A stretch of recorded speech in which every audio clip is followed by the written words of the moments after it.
Good morning for AusGP week. We're just having some mic. Oh, we're both in issues. black. Oh, You know what? that's okay. We're both in black because we're both mourning What do the end of audio no- issues? Oh yeah, sorry, that too. Oh, the wait. end of audio issues. What was yours? I was gonna say the end of waiting for the Grand Prix to start. Waiting Also for that. F1 to be back. Also that. It is, sorry for the light if you are watching this. It's very early. It's like...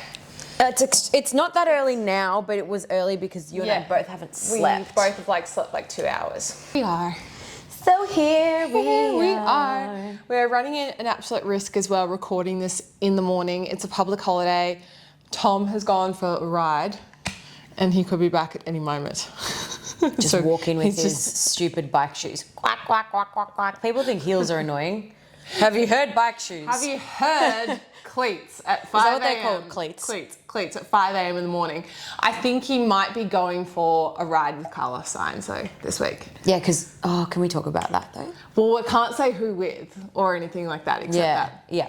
Tom's friend rides with, looks after Carlos Sainz and he's bike riding and all of that in Melbourne because it's not exactly the most convenient thing to travel with a bike. But that's what Tom will be doing this week at some point. I have asked for an electric bike to go join. Will I have time? No. It is happening Wednesday afternoon. Wait, I just said the time. You didn't hear that. I'll cut that out. No, that's just, I don't know. I think we should, because then Okay. people will like try find them. Yeah, true. Yeah. Good luck finding them. Yeah. I know I'm on ban for finding them, so good luck to yourself. Anyway. How's your week? Yeah, good. I'm tired. There's obviously a lot that has been going on. Peter's like, are you excited? It's AusGP week. I'm like, I'm excited, but I also feel like there is so much going on and there's so many like things, we have to like cross off on our list. It's literally, we always say this, but it's like day by day, hour by hour. You slowly go through the day ticking things off. And today is a public holiday and I was like, oh yeah, it's going to be warm, Peter. Like maybe we can spend the day together with the mush. And then I was like, no, literally no, I'm here. I love that you thought that you would have the day off. Like where did that come from? I don't know. I know. And then like we have a meeting and then we have another appointment and then you've got another appointment and then we've got things to edit. We've got to edit this. I've got to edit this episode. Then I've actually have to pick up my sister from the airport. She's coming to babysit this week. Yeah, fair enough. You're going to pick her up then. So I got to say, I've been away the last 2 weeks and it's been great, but it's been hectic because then also I haven't been able to organise anything for this coming week. Oh, I don't even... So everything, like every minute of my life, especially the next 48 hours, is accounted for. So if someone moves something, not pointing fingers, then it messes things around. Do you know what I put in? I was like to Elle, I've put something in our calendar. She's like, I don't have time for anything in my calendar. I was like, you'll see what it is. It was shaved bodies. You literally put into my calendar, shave my body. Because we have to... Yeah, I appreciate it, but it's also in the middle of me doing a photo shoot, so it doesn't quite work. You can change your time. I know, I need to change time. It was more like a reminder because we're getting spray tan amongst the entire carnage of tomorrow. We're getting spray tans at 9:30 at night. And I was saying... Wait, at Crown as well, by the way, which is where the drivers stay. A lot of the drivers stay, yeah. We might bump into some drivers. I haven't had a spray tan for about 10 years. So I was like, Elle, what is the protocol? And she was like, and she was running me through it. And I'm like, this seems tricky. And she's like, you can't shave before, which I was planning on shaving before. You have to shave 24 hours before. Or before 24 hours. So I was like, okay, shave bodies. Which actually I'm going to put an alarm in my phone for tonight. Look, I've been speaking to a couple of the guys that are going to Glamour on the Grid and doing all sorts of work this week, and they're like, oh yeah, just got my suit, it's fine. I'm like, cool. My hair's at 8 a.m. on Wednesday, then I have makeup at 10:30. They're also across the other side of the town. Melbourne. And then, what do we have? Well, then we've got something, things. a little sneaky thing, which maybe we can talk about. Not yet, but we'll be able to talk about it one day. Yep. And then I have a photo shoot. Yeah. And then we have an event. And then we have Glamour on the Grid. So there's a lot going on. And we're it sounds going- weird. Look, it sounds like first world We're going- problems. And yeah. I feel like Khloe Kardashian going, I have a busy week. We do have a Monday, busy week. spray tan. Tuesday, no boo. Yeah. Which is funny. Because But we actually have like 5 commitments in a Going to day. Nobu on Sunday We're as well? going to Nobu And we on are getting a Sunday. spray tan. Okay, there we go. Yeah. We are the meme. We are But the no, meme. but Nobu for us is like, we decided to, Elle and I were saying like, let's We book need a to really celebrate. nice dinner at the end of AusGP week just to kind of like celebrate. And also, yeah, because it's a big week. And we've also got like the after party stuff and everything. So like we'll be around that area. It's an achievement for us as Yeah. well. Like we're super just, this is AusGP week. When any F1 comes to whatever city it is, that whole country and town lights up. Yep. And for any creator or person working in that industry or collaborating with someone in that industry, it's their moment to shine, and you get 1 week. You get 1 week and maybe 24 hours after that week is done for the hype. Yeah. So you kind of have to put everything in, and in. you cannot expect to do anything else. Everything else goes out the window. Yeah. And landing in Melbourne last night, Oh, yeah. I flew in from Perth, and there's those long haul flights which you can catch from like London, Paris and Rome now straight to Perth and then coming in. There's a lot of international people coming in. Also landed the same time as the Sydney flight. And they had that Champions race in Sydney where Seb Vettel and co were racing. And so many people are landing for the F1 and they're all wearing their merch. Oh, it's buzzing, that's so it's exciting. electric. I think when I was landing as well, I was still connected to the Qantas Wi-Fi. And Lando Norris was also landing in Melbourne Airport at the same time. Oh, wow. Because he put it up unless he was a little bit delayed in putting it up. Yeah. But then I was like, oh my God, is he here? Like, what if he's he- actually on my flight? Because sometimes they fly commercial, but I think he would have flown private with Max. If you've watched Drive to Survive, you know what I'm talking about. But George Russell and Alex Albon fly commercial all the time. And then they put up last night or early Australia, hours do this they? morning. Yeah, they fly business because it's cheaper. Yeah. Alex Actually, Albon look, it's said very that George long haul. Russell is the biggest tight ass with money, which now, if you've listened to our previous episode where I've been talking about doesn't surprise old me, mate George actually. And his media training, then it doesn't surprise me at all that he's a tight ass. Do you know, I used to, like my first job Sorry, out of... rant over. No, my first job out of uni when I worked in supply chain in the aerospace industry. Mouthful. What? Did you know that? When did you work in aerospace? Well, it's aviation, but they call it aerospace Yeah. because we sell craft parts and chemicals. What That was did my you- first job Oh, in supply We chain. need to unpack that up. I know, that was my first job out of uni in supply chain because it's a really anyway, it's a real meticulous industry and I was like, I'm going to start there. Anyway, where I worked next to it, like it's the back of the airport and next door, as I was working there, they built like the VIP facility where all the VIP people arrive. And so I think I told you that when Meghan and Harry came, and they were driving through, and I was the first person they waved to because I was like, hello, and they were like, hi. And they just announced they're pregnant. Did you I was do the like, Queen wave? congratulations. Yeah. The Queen Did wave. you see how I just naturally did this? Yeah, we naturally do this because of Princess Diaries. Hello. Hello, Thank you for being coming. here today. Thank you. Thank you for being here today. But I would, so all the famous people arrived there. And actually the other day when I picked up, which we'll talk about afterwards, the Land Cruiser that I was driving, it was around there. Yeah. And I drove past and I saw a big private jet and I was like, who's in town? I was like, Kylie's in town right now. Could that be her plane? Probably. Possibly. Yeah, they all land there. But anyway, that's really cool. I didn't know that so you could potentially bump into them. If you're driving into the airport, you could see. Now, we better slam through this. We're going to Yes. keep this really quick and short and sharp because we don't have a lot of time to edit. So, quick, let's go. Talk to me about what you did last week. Well, I was going to... Oh, okay. I was just hang going on, to we'll say... start again. Some news? All right, talk to me about what is going on in the news because you've been keeping me up to date because I've been away. Tell me. Yes. I mean, look, I think there's a bit more going on than what we'll go through, but obviously we have to talk about Cadillac. Yes. I mean, 11 teams. 11 teams in 2026. Things are changing. 2 open seats. Well, I mean, I feel like Valtteri Bottas would be the perfect person to fill that seat, but then also, why would he leave Mercedes? well, Yeah. What?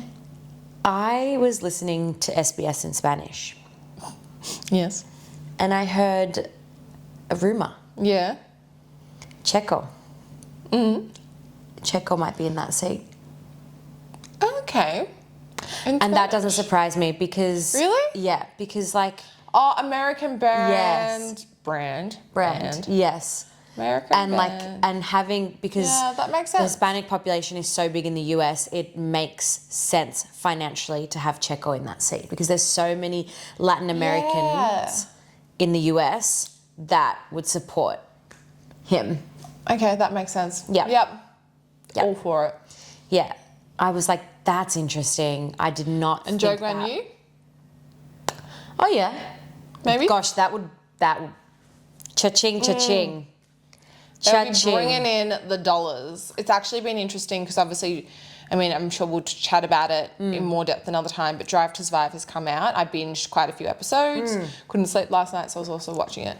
I haven't had a chance to watch any of it. There's a whole episode on, spoiler alert, just skip ahead a minute if you haven't listened to this, but it's also not really a spoiler alert. It's Singapore Grand Prix and they're talking about Alex Albon and how he is like the star there. He's the one that brings in the money. And I was like, that's so interesting because there's obviously Southeast Asia, Thailand, all of that. Yeah. I mean, obviously different countries, different nationalities, but he brings in the most.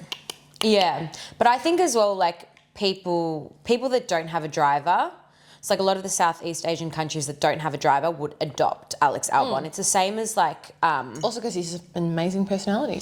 Of course, we all love Alex Albon. Fell in love with him on Drive to Survive this season. Oh, not this season, but no, this season he just... He's the best. He, like there's, for example, like when Franco Colapinto was driving, a lot of like Chileans adopted him because there's no Chilean driver on the grid and because like Chile and Argentina, they're neighbours. So they were like, Franco's ours, You kind of adopt. Even like Liam Lawson. Like I think all of us Australians feel like a connection to Liam because he's our little... Yeah. He's our cousin across the pond that we just... pick up and put into our pockets. He's technically Australian. He's technically Australian, exactly. Cadillac. But yeah, so that will be interesting next year, seeing 11 teams on the grid. Yeah. Also point structure. I'm so excited for this season. AusGP is a mere 3 days away.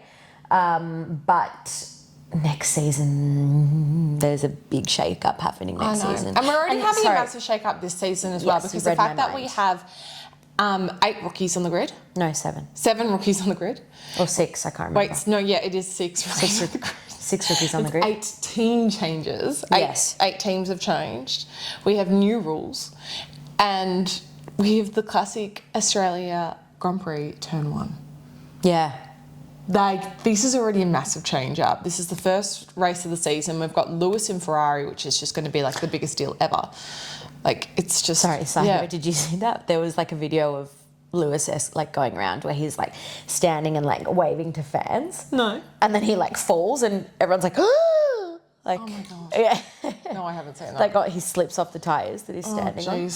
All right. Anyway. So, yeah, interesting news. Yeah, and I think just everyone's kind of landing. I think a lot of the information that I saw out this week was around like Drive to Survive, which I haven't watched yet, but you have. I have. And we'll chat about it another time, but I think my biggest issue with the season so far, it's been entertaining, it's been great. There is an episode which is done really well. It's like documentary style from the driver's perspective, and I actually think that's probably my favourite episode so far because it provides a little bit more insight and information. But the whole Christian Horner thing, they do touch on it, and they kind of play him out to be a victim, which bothers me because we obviously don't know if he's a victim or not. It is back in court, by the way. I will say that this whole situation has gone back to court. In next year is the trial date, I believe, in Jan, so we're still ages away from that. But it felt just like it was wrong. But they touched on that there were messages leaked. They didn't say what obviously the context was. And then there were, Toto and Zach were talking about how they're so close with Jos Verstappen, and it was interesting to see how much that Red Bull actually really did try to pull, Mercedes tried to pull Max into the realm. Yeah, and that Carlos, he nearly went to Alpine. Nearly. He nearly didn't sign with Williams. Jeez. Which I thought was really interesting. Gosh, thank But you. we can get into that another time because I know we have to be really quick because we want to get to predictions and we've got some little life updates. Yes. So why don't we quickly run through some predickies? Predickies. Oh, AusGP. Okay. Do you know what? I've been asked this so many times and I feel like I've changed because, you know, we have like the wishful thinking. But do you know something that I do think? I actually think Carlos will do relatively well. I think he'll come top 6. Yeah. I have a feeling I that think Williams will get their first top 6 in a long time. Yeah, I think he'll come top 6. I know there were comments that Alex made during testing where he was like, I take my hat off to Carlos. Like, he's so good at, he's like a chameleon. Like, he's so good at adapting to different teams. Yeah. I think there's a part of Alex that's like, oh. Okay, but I think this might be good, healthy competition for Alex as well because I think when he was teamed with Logan, it was dragging him down. I think Carlos is going to bring him up. Yeah. And that's what you want. You want a driver that you're going to be paired with that is going to push you and push the team as well. So collectively, you all become better. Yes, collectively. Which is, you know, why Alex loved that Carlos was coming to Williams. Yes. It's like, yes, this is what we need. Yes, and I think as all the two of them together, it's like a really good pairing. But I do think, I think that Williams will actually like perform decently. I am thinking, I'm like, I keep like changing my mind whether it's going to be like a Charles win or whether it's going to be a McLaren win and whether, look, I would love Oscar to win his home race. I would love Oscar to win his home race. And I think it's going to be Lewis. You think it's going to be Lewis? Mm-hmm. Oh my God, I got goosebumps. I think we're going to see Lewis. I almost cried. Win his first race in Ferrari opening. Why am I so emotional? I'm not even pregnant. Like, why? I don't know. Sure? Oh God, definitely not. Please don't be pregnant. Absolutely not. Not for 4 years. I think it's going to be Lewis. I'll be having lots of champagne this week. And it's going to be tight between Lewis and Lando and Oscar. They're going to be the top 3. Lewis, Lando, and Oscar. They're going to be top 3 and they're all going to be battling it out. The one thing I do think it's definitely going to be a McLaren Ferrari battle. Yeah. Yeah. I don't know. I'm not I'm in two minds about. I reckon George will crash again. You think George will crash again? Yeah. Gosh, he's cursed at Melbourne. I don't know. And I reckon there'll be 3 DNFs from the rookies. Okay. I think Kajar will DNF. Gosh, I'm really negative towards Kajar. Yeah, why? I don't know. I think because I just don't like him because he's negative. Yeah, I think because he's always like, meh. But this is the hard thing when rookies start. Like, we've only seen like a certain side of them. I remember when Oscar first started, I was a bit like, who is this kid? Like, show some personality. And now, I love Oscar. But also, it's like I have babies. so much like, they don't love have the for him. And he is just so much love for him. I do, because he's smart, he's intelligent, he's driven clearly. Yeah, he is. He knows what he's doing. And he's just, we've said it before, he's got world champion energy about him. Yeah. And I'm kind of glad he hasn't got that yet, because watching him develop. Yeah. It's like with anyone, like when they start, they don't have their full confidence. And even there was a really funny post that F1 did the other day where they did like, the before and afters of like Drive to Survive, and I commented it saying like look how they've grown up, and I was like, grow up or glow up, because they've all grown up as well. But yeah, they're all like start off as little babies. But in saying that though, I think last year, and we both feel the same about this, Ollie Behrman and Liam Lawson came in as rookies, and I think that's why I have like a little soft spot for them in my heart, because when we met them, they were so lovely, and we were very lucky to like meet them. They gave us the time. Yeah. It was right after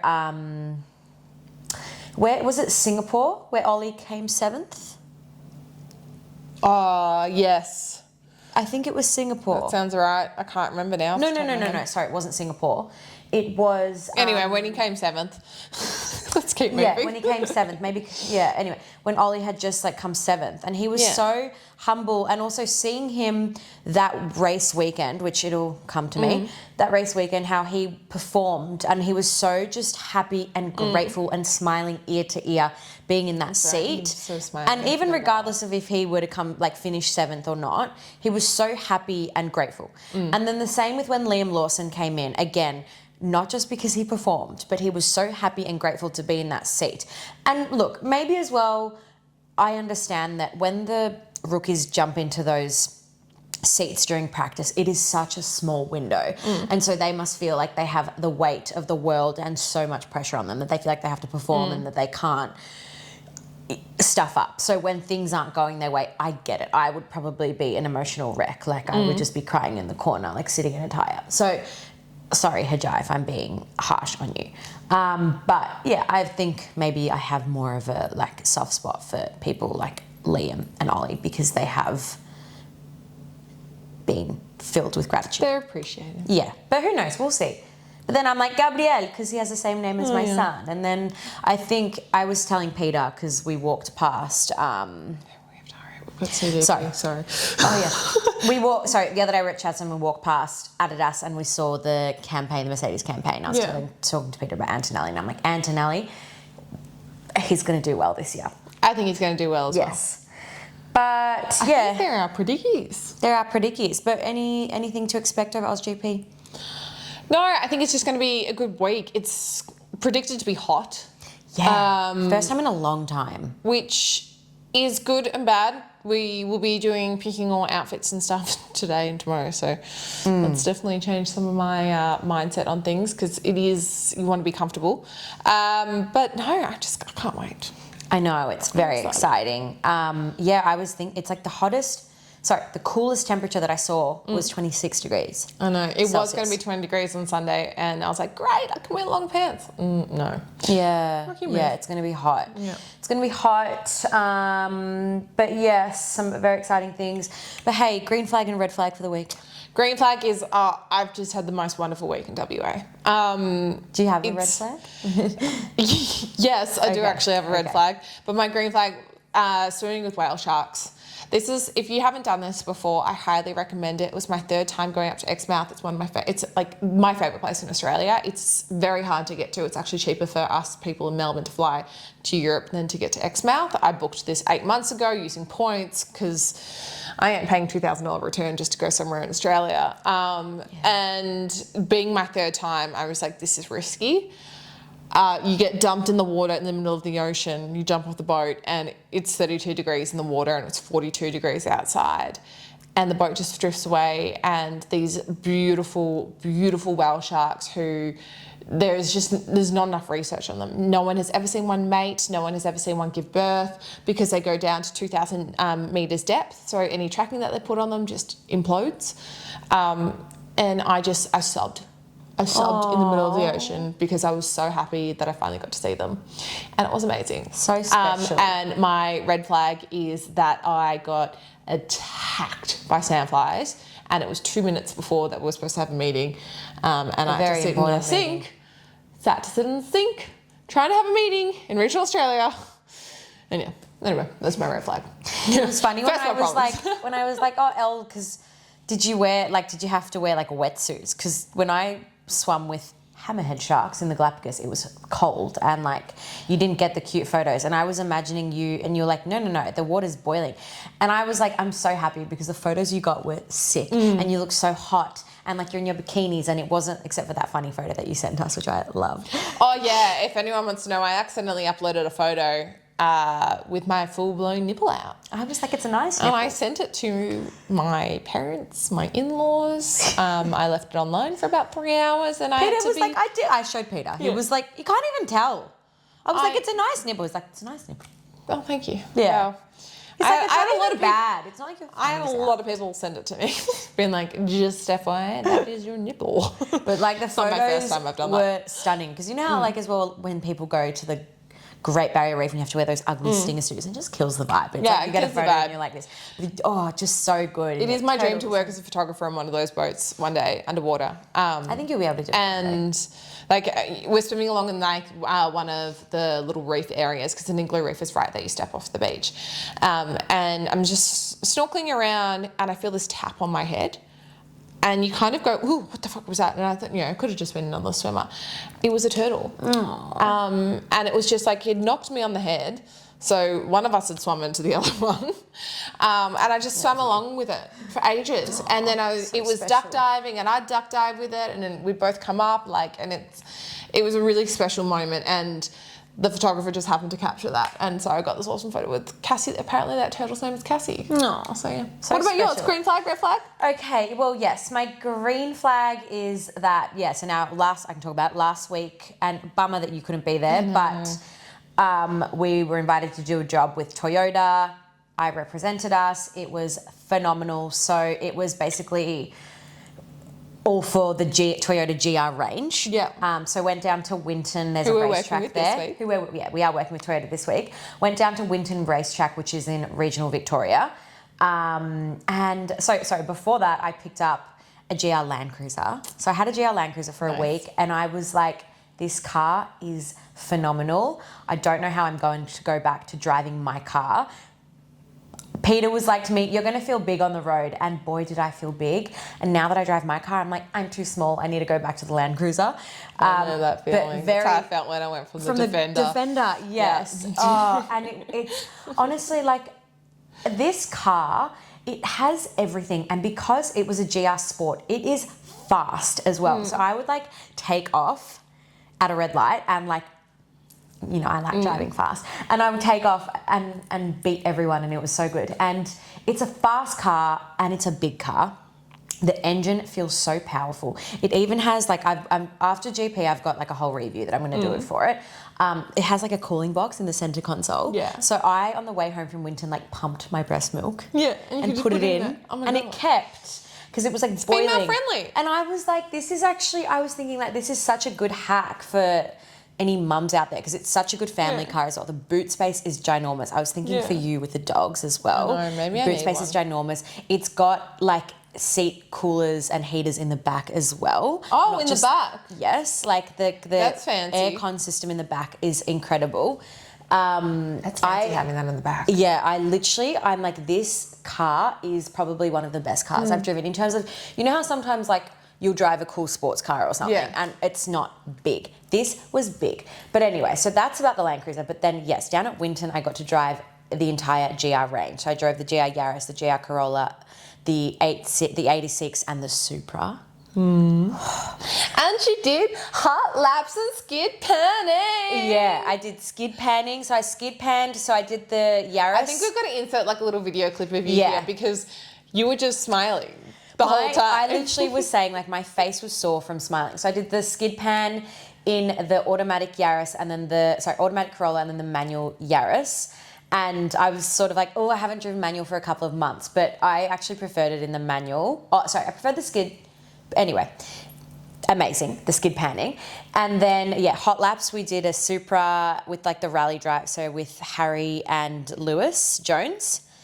And then, you went with Harry Jones? Yes, is that who you did it with? Yeah. No. Harry Jones is who Porsche. Yeah. The Porsche who Cadora is sponsoring. Yes. There you go. So I can't remember who I did the Supra and then the rally with, but I actually preferred the rally Yaris, because we got to drift around the corners and it felt more like a rally car.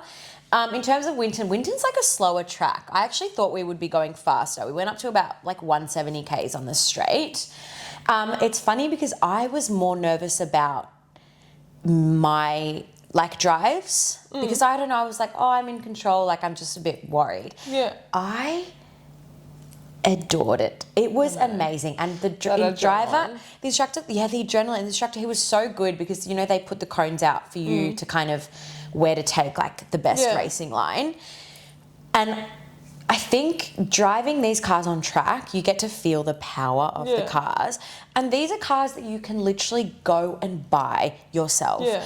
I spoke to Emma from Toyota, and she was actually saying we're probably going to get a couple of these cars to drive for the podcast, which is exciting. So we can get a bit more of a feel on roads. But I feel I have such a soft spot for Toyota, because they've put rally technology into your everyday cars. It's cool. But I need to say, driving the Supra. She wants a Supra now. She's switching out the BYD for a Supra. She's going one way to the other. happily, like, and also it's one of That's those your own moments fault where having I'm a like, BYD. at one of those moments where I'm like, I'm so grateful that I drive manual, because driving the Supra, it was manual. Driving the Supra, I was like, it felt so smooth. It was such a smooth drive. I am in love with this car. I want one. I know Peter's always like, I want to drive a Supra. He's like, you got to drive a Supra. I got to drive a Supra. That car is amazing. And the really cool thing as well is if you buy a Toyota GR, just over the GR range, you actually get the opportunity to join the club, the GR club. Yeah. It's free. And then you get the chance to like go and That's cool. and then you get the chance to go and do It's like these sorts of Ferrari. drive days. That's what Ferrari does. Yeah. So, And Porsche does that if you buy certain Porsches as well. Yeah. So I was like, that is amazing. It's so amazing. I'm so glad you got to do that. I know. I was like bummed that you didn't get to come. No, but I got to was represent. bummed, but I was also just like I said to you, I was just like happy that you were going. Yeah. Like I didn't care that I wasn't going. I was just happy for you. I was like, Thank you. You needed to have your moment to do Thank that you. because I did that obviously by myself as well, like but with different companies. So Yeah. I was excited. What about your red flag? How do you have a red flag? Yeah, I was like, what is it? I think just my red flag is, like, I don't want to sound ungrateful because I'm extremely happy how busy we are. But maybe my red flag is just like, I thought today I'd get to spend some time with the mush, or like more time with the mush. But that's all right. It's not a big deal. At the same time, I'm like, I'm grateful because, and you know, everyone, like, It's 1 week out of his whole lifetime. Exactly. And we know this, and everyone around, like Peter and like literally the troops are rallying in to help with Gabriel this week. I will have moments with him, and at least I get to feed him at night and in the mornings before I go, and that's fine. Like I'll have little fleeting moments, but yeah, I know that the troops have rallied. It's like my sister has flown in from interstate, so she's here. We've got like our like nanny who helps. I've got Peter's parents. I've got my mum. Like everyone's rallying together. It takes which is a actually village. a bit of it's a red flag but a green flag. It's like a double-edged sword. Yeah. And I think with these things, like we've been talking about it, like this week is our 1 week. Yeah. And everyone around us just respects that. Yeah. And they know how busy we're going to be. And we have to give it 150% because if we leave anything behind just to give for something else, we will regret it. And we'll be left behind. Yeah. Yeah. Yeah, so we can't. We have 1 week of the whole year to make an impression, which is nuts. Exactly. And I do need to say as well, like I'm extremely grateful, and it comes from a place of privilege where I do have the opportunity, where I have the help. I always think like my mum literally had no one. So I'm very grateful and it gives me a peace of mind. Like I am able to do these things because I know that he is well looked after. Yeah. Like he's with family and he's okay. But anyway, we better go because we've got a meeting and then we've got a million other things to do. Yes, but thanks for listening, guys. Next time you speak to us, it will be post. Actually, I love. No, we have a episode coming out. We have an episode coming We have out. a very exciting episode coming out. Interview coming this week. little interview coming out. Sorry, A very exciting interview coming out this week. Later on in the week, so you can listen to that when you're on your way to the GP or when you're doing your makeup, getting ready for the GP. it's probably like the best episode in the world. It's the best episode we've done. Yeah. 100%, hands down. But listen to that, and then next week we'll be back with AusGP wrap up. Okay, Thanks for listening, guys. Love you guys. Mwah. Hopefully we survive. Bye.